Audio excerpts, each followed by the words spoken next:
Hola, ¿cómo están? Bienvenidos a un nuevo programa por mi canal de YouTube Karen Cortés Invita. El día de hoy tengo a un invitado muy interesante, periodista, guionista y escritor chileno. Me refiero a Carlos Pinto. ¿Cómo estás, Carlos? Gracias ¿Cómo por estás? aceptar la invitación. ¿Cómo estás, Karen? Un gusto estar contigo, con la gente que te sigue o te está empezando a seguir. Muchas gracias Pero por tu amabilidad. esperamos que sea un buen momento que pasemos juntos, ¿por qué no? Y dispuesto Así exactamente a eso. es. Cuando tú quieras, vamos al grano, la gente Vamos, voy a hacer lo esperamos. una pequeña intro y después vamos al grano al tiro. Los jueces que tienen que hacer su veredicto con respecto a si dejar en libertad a alguien o no, la justicia, las leyes, todos deben saber lo que significa ser un psicópata o tener rasgos psicopáticos.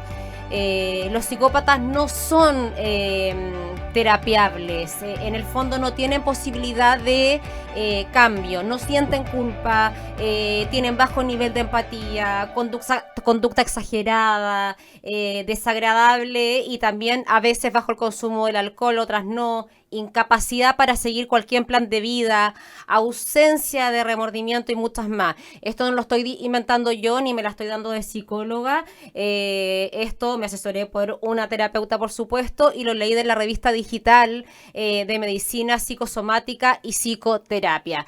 Y en base a esto, no te voy a preguntar cómo todo, si notaste arrepentimiento o no, etcétera. Vamos directo.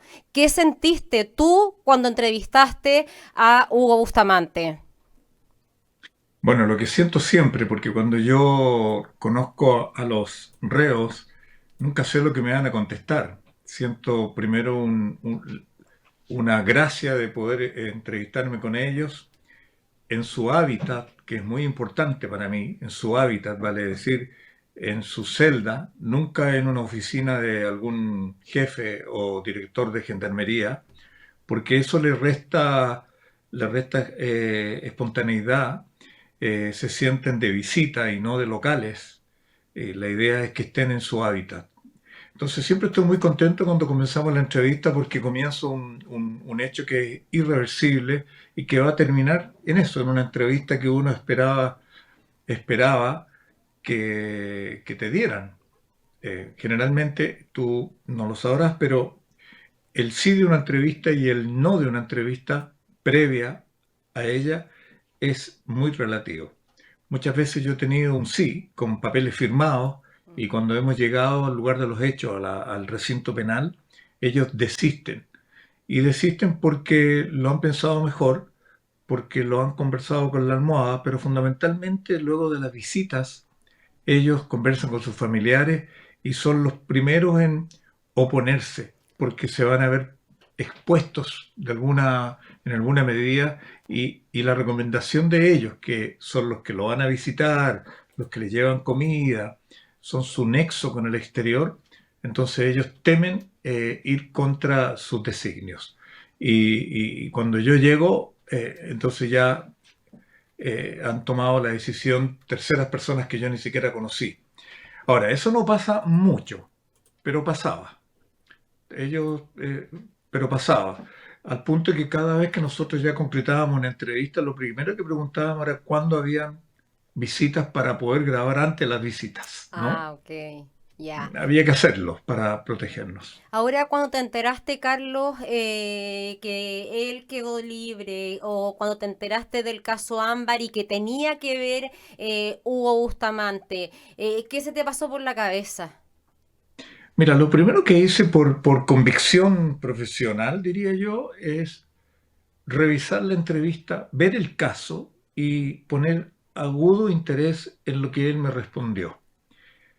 Porque como hay un grupo de seguidores de Mea Culpa, generalmente los días lunes o el día posterior a que es exhibido el caso, ellos me comentan como si yo hubiese visto el caso, ¿no? Eh, o sea, yo sí lo vi en alguna oportunidad, pero ellos piensan que lo vi junto con ellos. Y no siempre es así, para ser honesto, porque lo he visto muchas veces algunos y, y soy el más crítico cuando los veo, entonces me produce esa cosa de decir, "Uy, qué ganas de poder hacer uno nuevo, más Sí. luminoso", pero a ellos no les importa.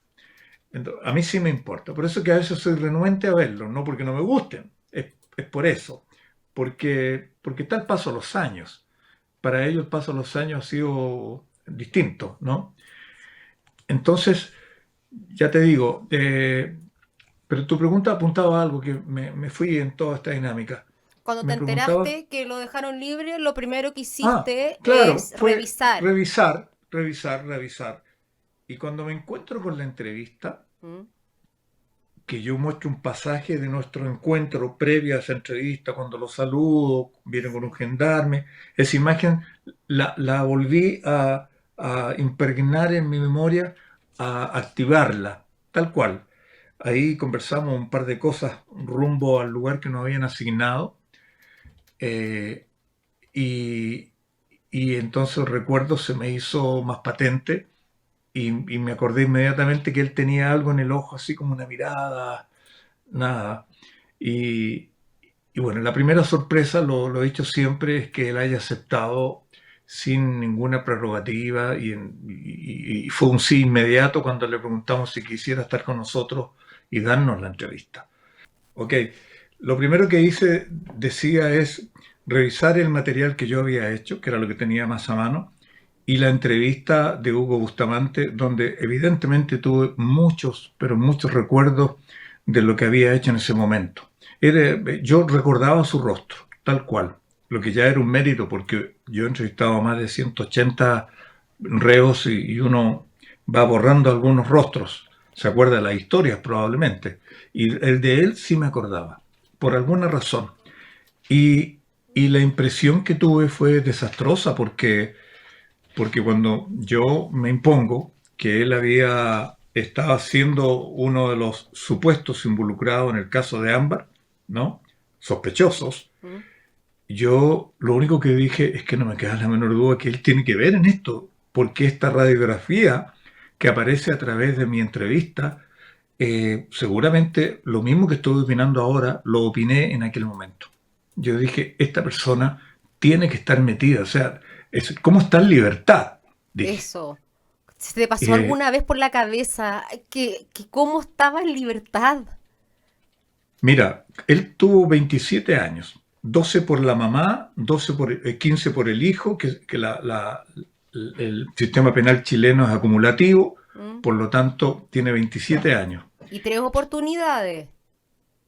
Sí, él se supone que las personas que tienen 27 años sin un día más, no 27 años y un día, sino que sin un día más, ¿Mm? significa que deben cumplir la mitad de su condena para postular, no para salir necesariamente, para postular a prerrogativas y beneficios carcelarios.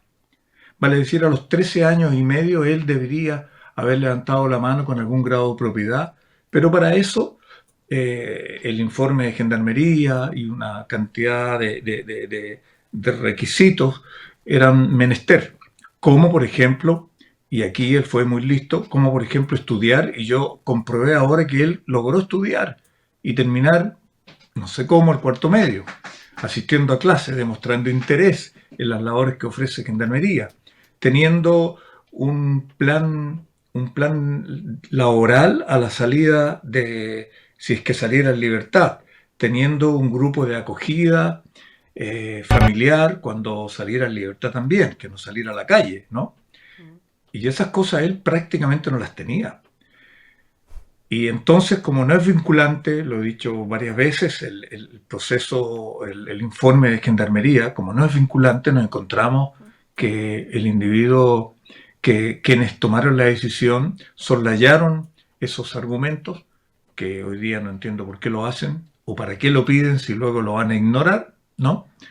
Eh, Hayan tomado la decisión, sin duda, y esto me la juego, arbitrariamente dejarlo en libertad.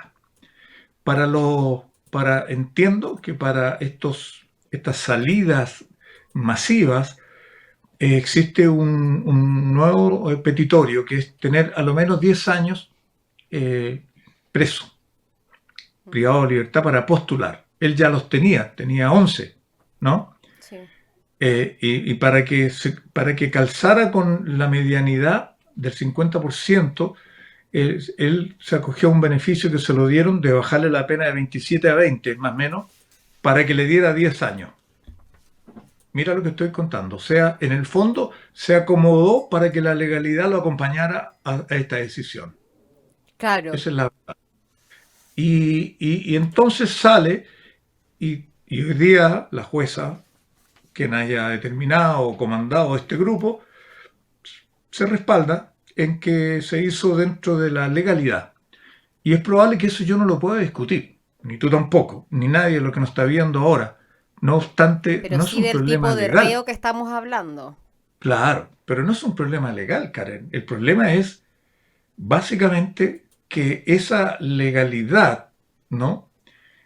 Una persona puede obtener legalmente un carnet para manejar, pero es distinto cuando una persona recién está sacando el carnet por primera vez a aquel que lo renueva por quinta vez. Claro. Yo tengo dudas del que por primera vez va porque ese puede cometer errores y hay que revisarlo más, ¿no? Bueno, legalmente puede que haya salido con todas las condiciones y requerimientos que se le acomodaron a él y a muchos, seguramente. No obstante, el tema es que la revisión no cumplió su cometido. Y ahí hay que Exacto. ser muy justo.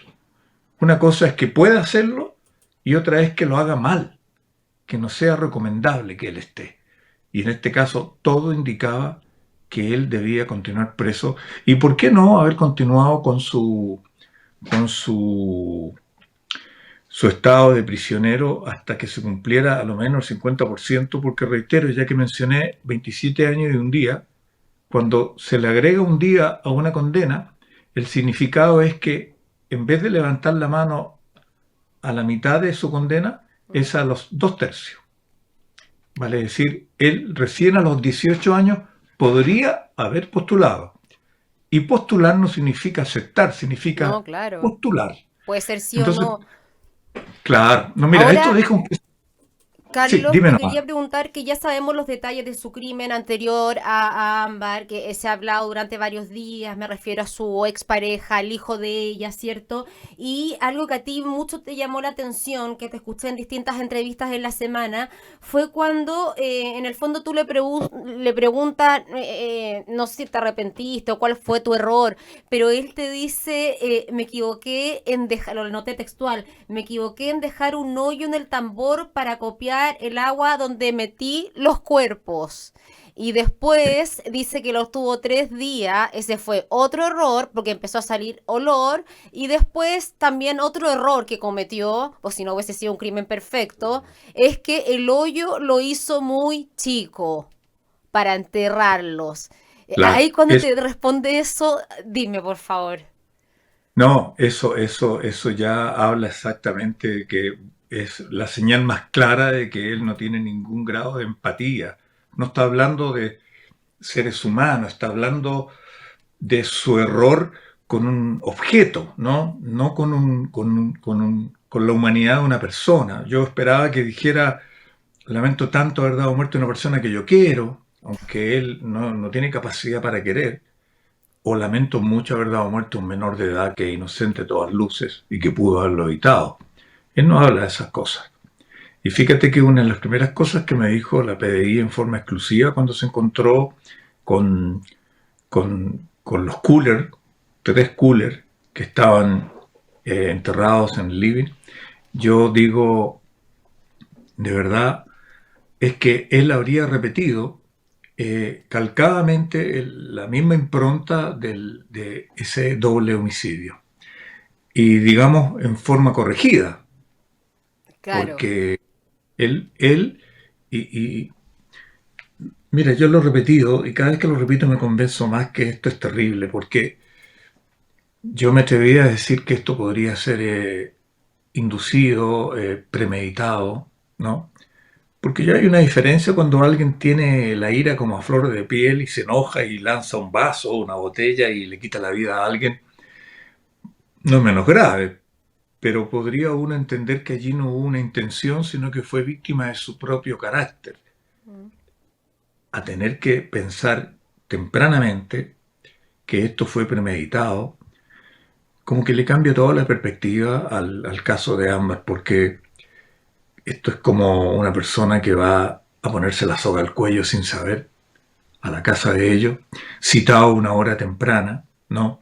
La madre es profeso saliendo de la casa, no queriendo estar, en fin, todo coludido, todo hecho Todo para planeado. quitarle la vida, todo planeado. Nada es casual. Entonces, Ahora, en base a esto y a esta historia y a muchas otras historias que tú has conocido, ¿qué piensas sobre la justicia, sobre las leyes chilenas? Porque yo creo que con esto ya tiene que haber y modificarse las leyes ya. Esto no puede seguir sucediendo. mira, yo no sé si las leyes se debieran cambiar. Las leyes están hechas para ser cambiadas cuando hay un error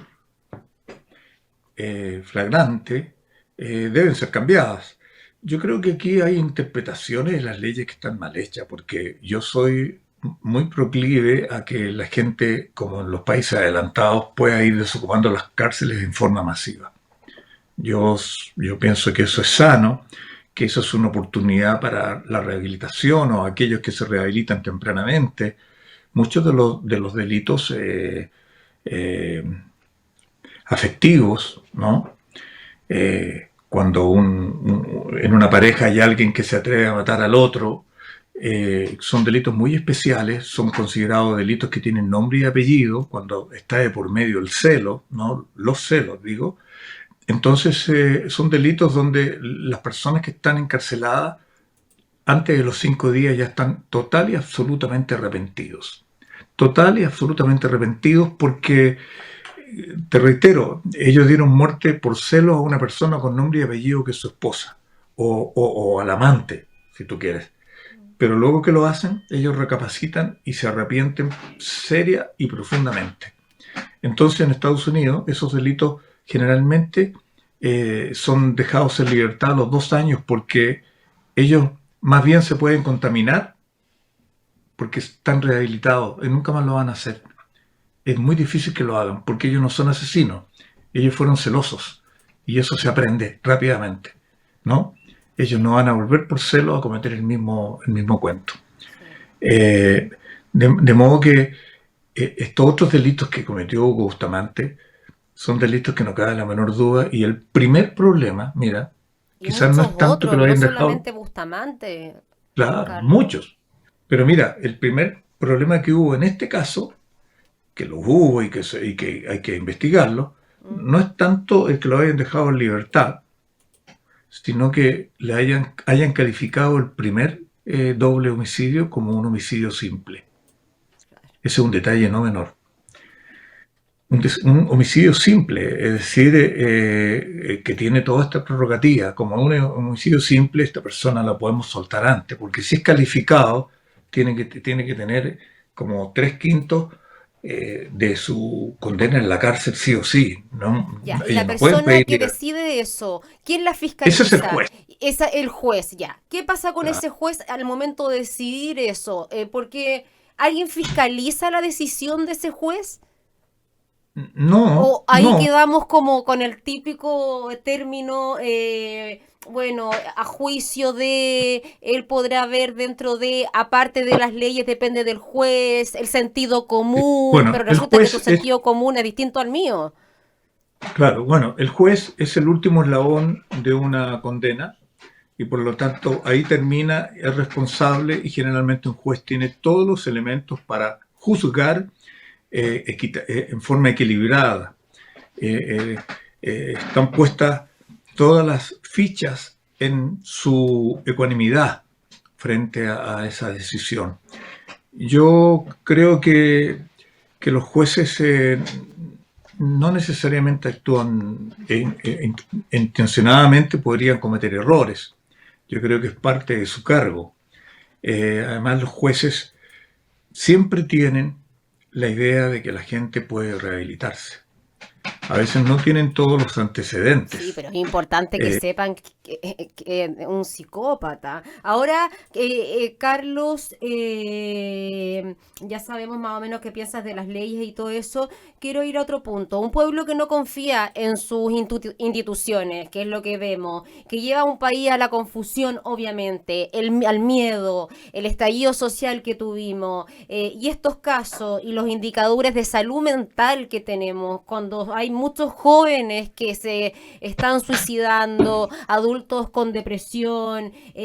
¿Cómo ves la construcción de un sentido de vida para las generaciones que vienen? ¿Cómo reparar la confianza y el que puedan creer? Mira, es muy difícil. Yo creo que eso es muy difícil. Es muy fácil, es difícil que en cualquier ámbito, incluso nosotros comunicadores, tengamos credibilidad y le otorguemos confianza a la gente. Tú puedes vivir una vida entera haciendo méritos para que te crean y bastas un traspiés para que esa credibilidad se vaya al tacho. Cuesta mucho construir y nada destruir. Y es por eso que yo siento que tenemos derecho como ciudadanos, como profesionales, a, a querer saber dónde esta cadena tuvo un eslabón que se soltó para tratar de que a un futuro muy cercano, mediante cambio de ley u otra cosa, nosotros podamos remediar eso. Pero yo soy muy poco dado a apuntar y a hacer prejuicios porque de verdad es muy fácil, es facilista decir que se equivocan. Digo que se investigue. A lo mejor las razones que tuvo aquel juez o aquella jueza en el momento que le dio la condena, entendió que 27 años era mucho tiempo. Y lo es, por favor, es toda una vía. Lo que pasa es que tuvo prerrogativas con otras leyes que se cambiaron en el camino que lo favorecieron. Sin duda que fue así. Por lo tanto, ese juez actuó en consecuencia y las otras posibilidades dan otros jueces que actúan en consecuencia de la nueva ley y cada uno se respalda porque aquí el único cuestionamiento que yo tengo, aquí estamos hablando de números, de crímenes, Sí, pero no de personas. ¿Me entiendes? sí. Yo creo que hay que mirar siempre a la persona. Eh, Ya, entonces el sistema se tiene que corregir porque esto es una serie de ¿Tiene? negligencia. Sí, sí, pero hay que ver dónde está la negligencia. Yo sé que las hay. Mira, yo sé que las hay. ¿Mm? No podría no haberla. ¿Dónde está ese eslabón que está aparentemente unido al resto de la cadena, pero que si uno hace una pequeña fuerza se va a quebrar? ¿Dónde está? Cuando lo descubramos, yo seré uno de los primeros en juzgarlo. Hoy día es un prejuicio de mi parte de establecer que fue el juez, que fue la jueza, que fue el fiscal, que fue el, qué sé yo.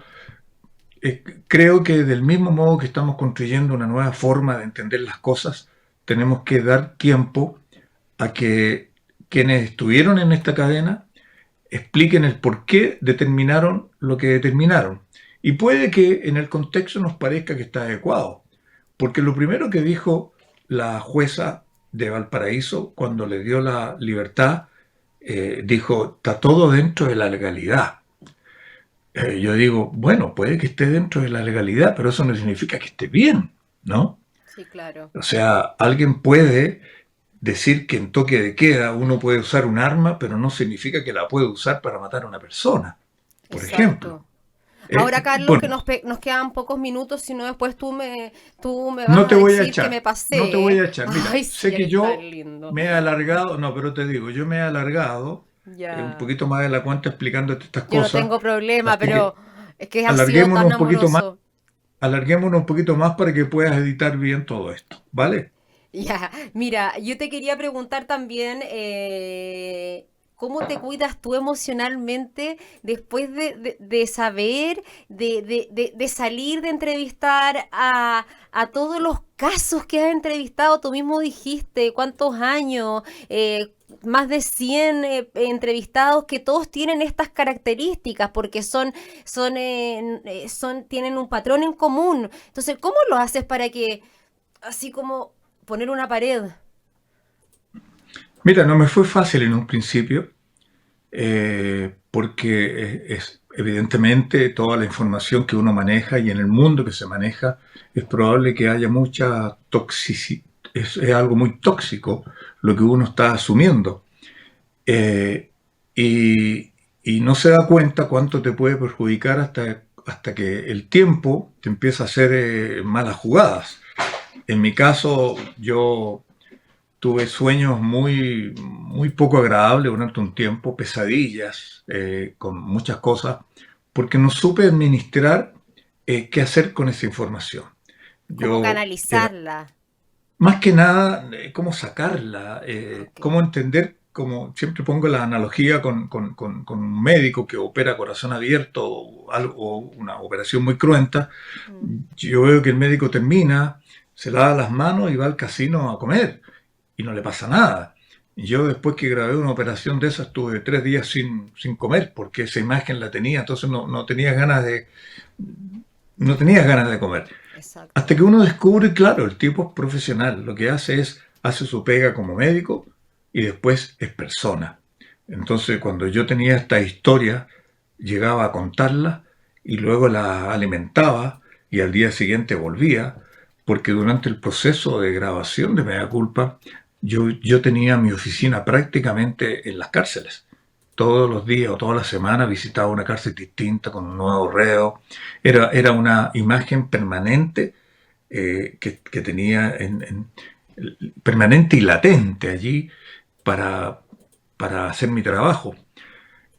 Y eso empieza a jugar en contra sin duda. Hasta que aprendí a que yo termino eso, me impacta, me emociona y te quiero decir que nunca me desagradó ir a la cárcel.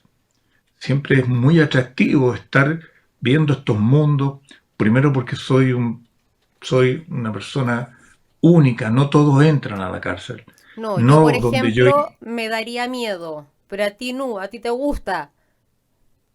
porque yo tengo esta cosa voyerista de los pintores, de los cineastas, que soy yo, siempre estamos viendo cosas que la gente no ve. Mm. Eh, Acostumbrarme a los olores de la cárcel, que son muy peculiares, hay gente que yo he visto que entra y luego hace, porque hay un olor allí que se da por obvias razones y que es inherente a todos a los recintos penales. Ver lo que uno vio a mí me convirtió en una persona mucho más humana todavía. Tú dirás, ¿pero cómo? Bueno, viendo la pobredumbre humana, entendí que uno tiene cosas importantes en su entorno y nunca las supe aprovechar hasta que eso me dio la lección de poder hacerlo. Entonces hay toda una enseñanza a través de esas imágenes que para mí el paso por las cárceles ha sido muy prodigioso, porque hay gente también allí, gente que tiene un valor extraordinario. De verdad, yo he hecho cosas muy gratas estando en la cárcel. He conversado largamente con gente. He descubierto a gente inocente. Gracias a nuestro concurso hubo gente inocente que quedó en libertad. Es decir, son imágenes variopinto que están allí y que no todos tienen acceso. Y yo las tuve y las canalicé bien y me empecé a olvidar de llevarme esto para la casa. Yo terminaba y ya cuando venía de regreso ya venía hablando de otras cosas, Claro. sin olvidar lo potente que eso había sido. Ahora En existe la posibilidad, porque tú estás siempre vigente en la tele, ¿existe la posibilidad que vuelva Mea Culpa concretamente? Mira, yo no sé si tú sabes, pero la pandemia colaboró para que el horario, Está bien todos los días. disímil, prácticamente, de día jueves, entre el día menos pensado y media culpa, ocupan Sí, 4 días en la noche, y como te decía, son horario de trasnoche prácticamente, sí. que no son muy convenientes, pero la pandemia, que siempre nos hace dormir más tarde en esta fecha, Bueno, cualquier eh, horario, hasta los niños. y como al día siguiente no tienes que trabajar, tomar el bus o el metro a tu trabajo tempranamente, la gente se da ese hándicap y dice, yo voy a dar este programa. Y tal es así que los días domingos, hoy día, dan 2 capítulos de Ya, Mea pero Culpa. entonces eso quiere decir que cuando termine la pandemia, que ni tú ni yo sabemos, todo indica que podría haber un nuevo Mea Culpa, Mira, yo lo defino una nueva como temporada, perdón. Yo lo defino primero, decir que la pujanza, el interés, la lealtad, finalmente, de considerar que Mea Culpa, a pesar de los años, sigue vigente más Sí, que nunca. Pues yo creo que la repercusión que he tenido ahora me hace sentir todavía más orgulloso de lo que yo hice, porque el distanciamiento que tuve con los programas me permite decirlo en forma fehaciente. Valoro más esta repercusión que la que tenía todos los días cuando yo salía después del programa, que la gente me tocaba la bocina, en fin, y me decía cualquier cosa agradable. ¿eh? Hoy día tiene un supravalor lo que está pasando, que la gente se haya unido, que vea exactamente lo que yo quise poner, porque son crímenes y son cruentos, nunca morbosos, pero cruentos, fuertes, son criminales de la altura de Hugo Bustamante. Sin embargo, ellos en sus análisis reflexionan y le encuentran el lado positivo a eso, que era la razón que me obligó a mí a hacerlo. Debo confesar que yo no soy periodista de Crónica Roja, no soy periodista policial. Lo digo, nunca cubrí policía así como un periodista policial. Mm. Yo soy un realizador que tomo estas historias policiales y las convierto, entre comillas, en una película que tiene un accidente periodístico como es tener al culpable al final, que es como la cinta, la guinda del postre de todo Y esto. está la energía, está el switch para empezar nuevamente a grabar y todo. Mira, a mí lo primero que me hicieron esta pregunta, porque los, son alrededor de 120.000 personas que están en estos grupos.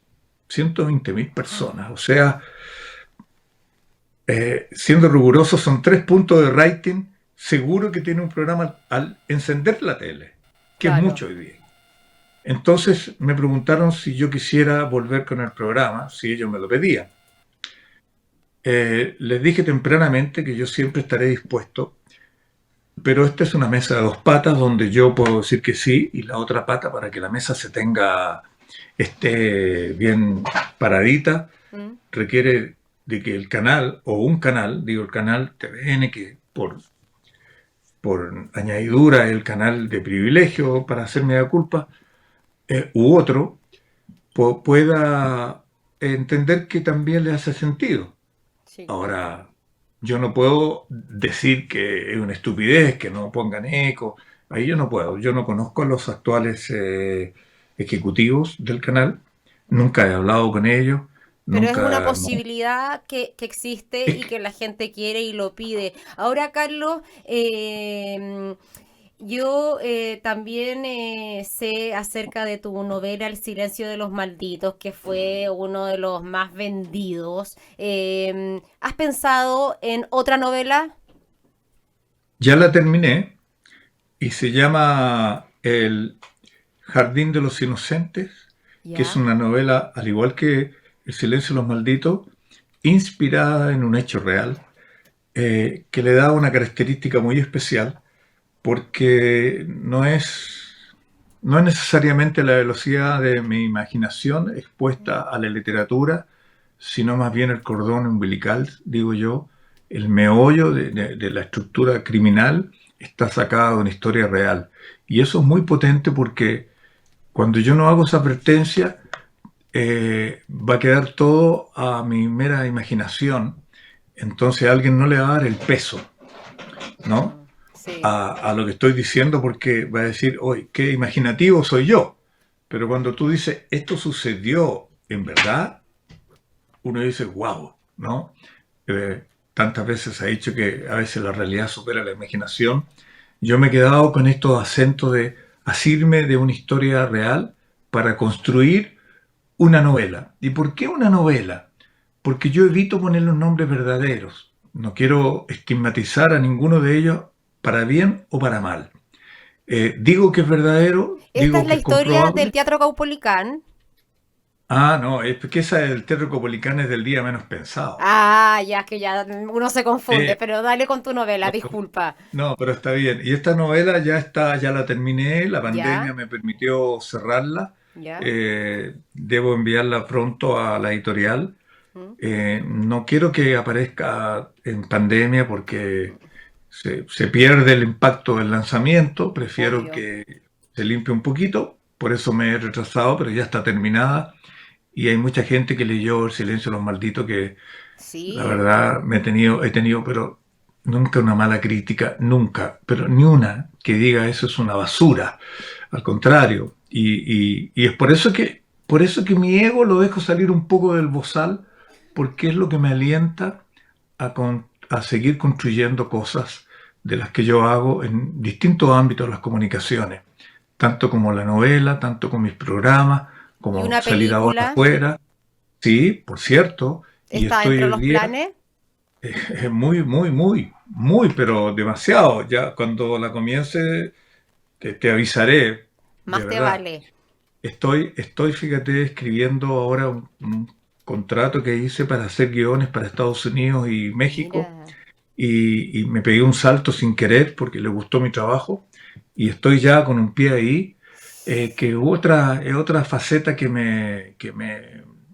me satisface mucho y como corolario irreversible que hice en el Canal 13 en un momento, hoy día se vendió a Amazon Prime, entonces si tú quieres ver alguno de esos programas, apretarás un botoncito en Amazon Prime y tendrás la posibilidad de ver un trabajo en el mundo. Todas esas cosas han ido pasando y ahí están, y ahí funcionan. Entonces me hace sentir que es la gente que se agrupa, que me pide, y es por eso que yo mañana estoy en un Zoom multitudinario con ellos, porque son muy leales al trabajo. Y finalmente, y esto no es una palabrería, yo soy comunicador, no me gustaría escribir un libro para una persona, sino para el que quiera leerlo.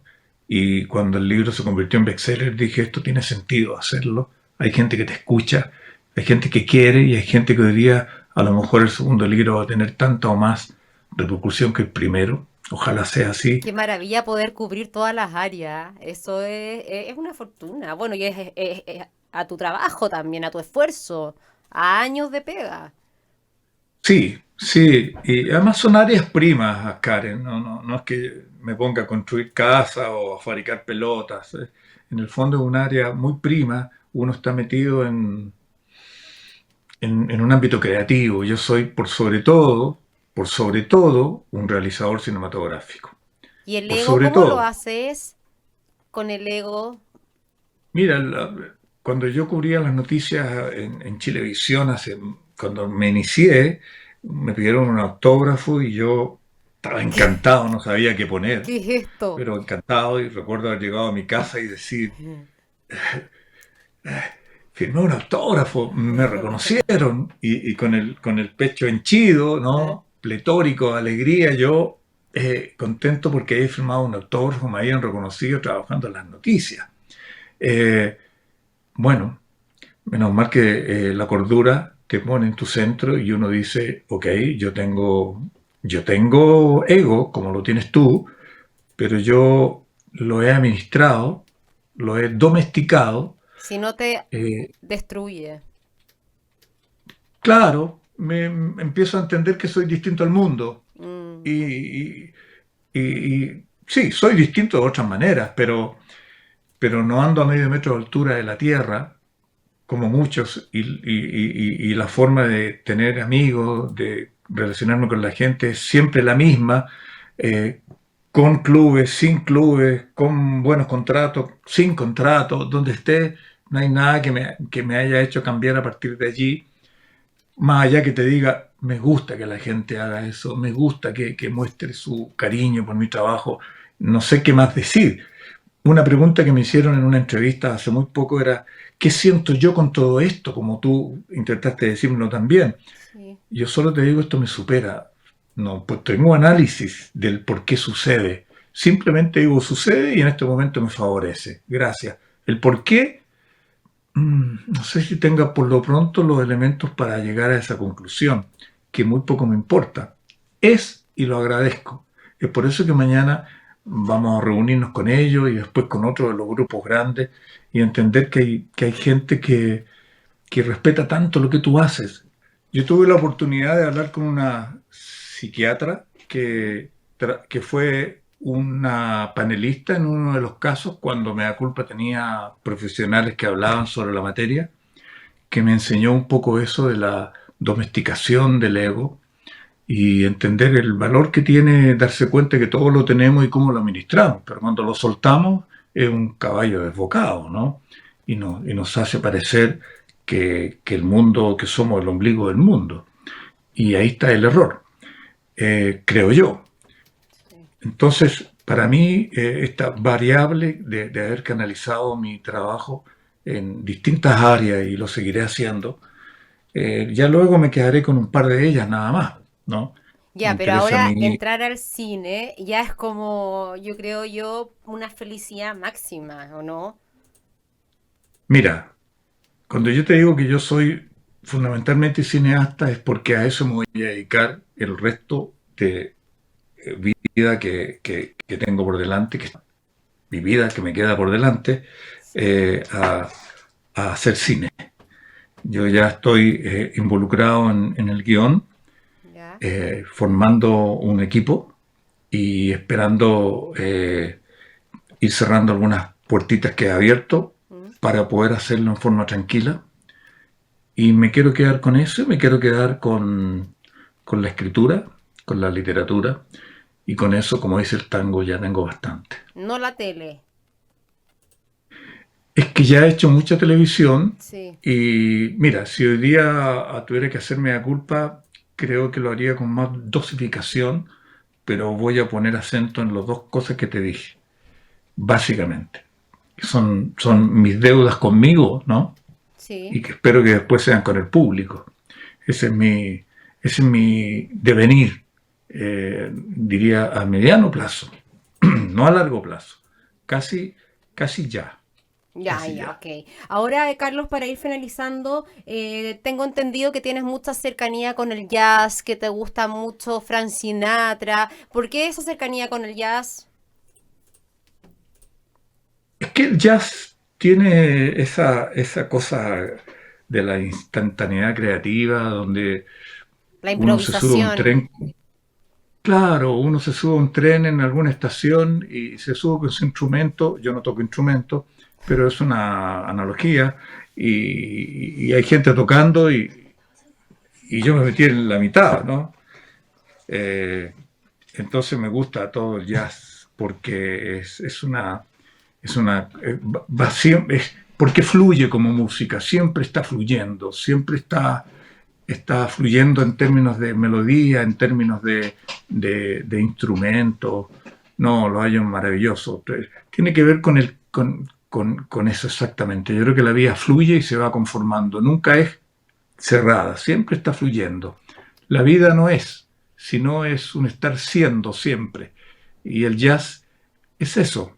El jazz no es una melodía que tú la vas a tener ahí siempre, sino que va siempre evolucionando. Como la Y vida. porque creo en eso es que te he dado respuesta a todo lo que hago, porque todo lo que hago o decido hacer tiene que ver con esto, en que yo me inicio en eso y descubriré cómo se hace y trataré de hacerlo con todo el compromiso del mundo, no importando el resultado.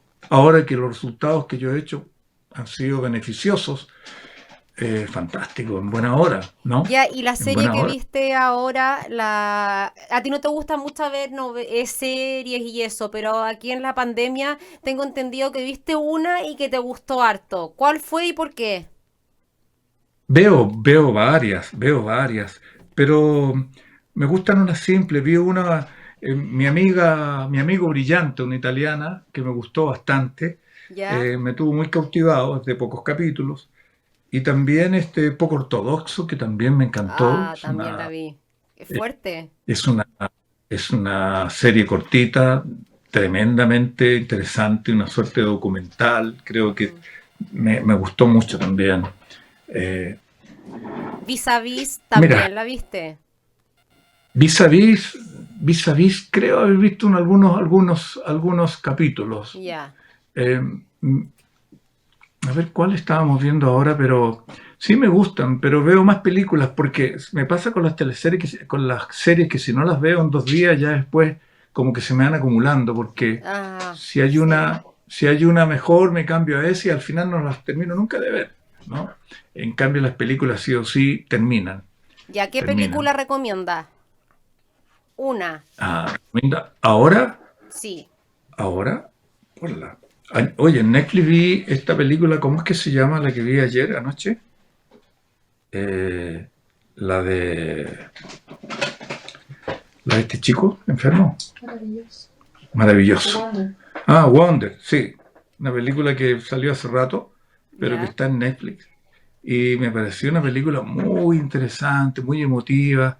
Eh, ¿Lloraste? mm, eh, no, no lloro, ¿Te entró una pelusa al ojo? pero sí, siempre, Sí. siempre. Ya, No, entonces, siempre. esa recomiendas verla. Es ahora, sí, creo que una película que va más allá del propio personaje, creo que nos enseña a ser más inclusivos, ¿no? Con todo. Eh, un simple reflexión de una película que está dedicada a un chico que tiene una pequeña deformidad y que es digno de bullying, pero nos enseña todo eso. A mí me gustan esas cosas. Estoy hablando de películas común y corriente, no creo que sea una obra de arte ni nada parecido, pero una película para este momento que es placentera, Ya, y es muy para placentera. terminar, Carlos, como 61 años, ¿no? Mira, yo nunca digo mi Ya, edad, bueno, así que 60 y puedes tanto, eres ponerme joven, pero lo no que tienes ni quieras, lo que una quieras. arruga. ¿No me puedes decir que a Botox, alguna crema, algo no haya aplicado? Eh, nunca, Mira, nunca, pero ahí te salen arrugas en la frente cuando como que te reís, pero si no, no tienes, tienes tu piel pero perfecta. esto es por la mala No hay calidad de algo la de imagen, pues. cuidado, ¿ah? No, esta es la mala calidad de la imagen que te hace ver así, no es 4K, entonces no No, hay si tú, arruga. no hay ni una arruga, la piel está perfecta. Alguna crema, Sí. algo hay, Pero, Carlos. oye, ah, Algo hay, crema de Carlos. lechuga. La crema existe. Pero, pero yo entiendo que las chicas y los chicos que se ponen botox aquí ya quedan como tiesos, ¿no? Ya, pero Pero mira, cuando yo me arrugo, ahí parecís está. muñeco de No, acrílico, cuando ya te aplicáis mucho, vos, pero una vez, dos veces, pasáis piola. no, no, mira, Pero te no lo haría mantienes y muy bien. eh, mientras la cabeza funcione, no hay problema. Carlos, te quiero agradecer, te pasaste. Cuando te llamé no sabía con qué me iba a encontrar y me encontré con un ser humano súper sencillo, humilde, pucha, nada que decir, pues, generoso, cariñoso, acogedor. eh, todas las cosas positivas que se pueden decir, no las digo porque va a salir en mi canal, las puedo decir a cualquier persona. Y era como mis papás se imaginaban que tú eras, pero yo no, yo te tenía como un poco de miedo. Pero es porque esa mirada que tú tienes me da como un poco de miedo, pero en el fondo eres un hombre sumamente cariñoso y generoso. Así que muchas gracias. Pensaba decirte algo, pero con lo que has dicho me has dejado mudo, mudo. Ahora, debo reconocer que a rato tú me encrispaste un poco. Dije, ¿qué voy a hacer? Tú mismo me dijiste que te iba a mandar a no sé dónde, ¿no? Sí, ¿Te porque yo acuerdas? te llamé y te dije, tengo dos posibilidades, que me contesté o me mandes allá a la punta. Y tú me dijiste que me vaya a contestar, po. Y ahí por eso está No. ahí. Yo te dije que ¿Ah? te habría mandado a la punta del cerro, pero que eso era poco creativo porque ya se te había ocurrido a ti. Ya. Pero Así que no me no, mandaste, vos. ¿Te das cuenta? Qué no, generoso, qué y nunca, sencillo. no. Tú tienes que tener muy en claro, más allá de cualquier persona, yo u otro, tú tienes que hacer lo que tienes que hacer. Y lo hiciste. Yo veré si soy pesado, te digo que no, si soy buena gente, te digo que sí, pero tú tienes que hacer lo que tienes que hacer. Hincha pelotas. Y lo has sido, en buena hora. Dale. Lindo. Muchas gracias. Que te vaya muy bien, ¿ya? Chao, Karen. Gracias, ha sido Chao. una gran Gracias. conversación. Un Adiós. gusto. Bueno, y Chao. nosotros nos encontramos en un próximo capítulo. Recuerden suscribirse a mi canal acá abajo, a mi canal de Karen Cortés Invita y a todas mis redes sociales en Facebook, Instagram y Twitter. Chao.